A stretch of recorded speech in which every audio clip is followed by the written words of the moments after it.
अमरावती जिल्ह्यातील चांदूर रेल्वे तालुक्यातल्या निमगव्हाण इथं प्रतिबंधित एसटीबीटी बियाणांचा मोठा साठा जप्त करण्यात आला। तळेगाव दशासर पोलीस आणि कृषी विभागानं संयुक्तपणे ही कारवाई केली, तर एका आरोपीविरुद्ध विविध कलमान्वये गुन्हा दाखल करण्यात। शासनानं पर्यावरणीय परिणाम लक्षात घेऊन एसटीबीटी म्हणजे हर्बिसाइड टॉलरंट बॅलिसस थुरिजियान्सिस या कपाशी वाणावर बंदी घातली आहे।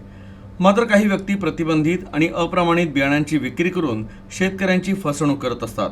तर असा प्रकार सुरू असल्याची माहिती पोलीस अधीक्षकांना मिळाल्यानंतर अशा बियाणे विक्रेत्यांवर कारवाईचे आदेश देण्यात आले होते।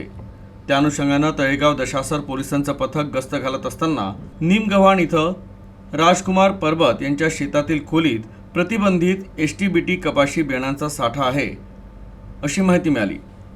खात्री झाल्यानंतर कृषी विभागाच्या अधिकाऱ्यांसह संयुक्तपणे पोलिसांनी धाड टाकली। या छाप्यात शुभमसिंग चौधरी या संशयिताला ताब्यात घेण्यात आलं, तर कोहिनूर ब्रँडचे 56, ग्लायको गार्ड ब्रँडचे 140, विराट ब्रँडचे 155 आणि महाराजा ब्रँडचे 81 असे 432 पॅकेट प्रतिबंधित एसटीबीटी कपाशी बियाणे आढळून आले। या कारवाईत 7,12,800 रुपयांचे बियाणे जप्त करण्यात आले।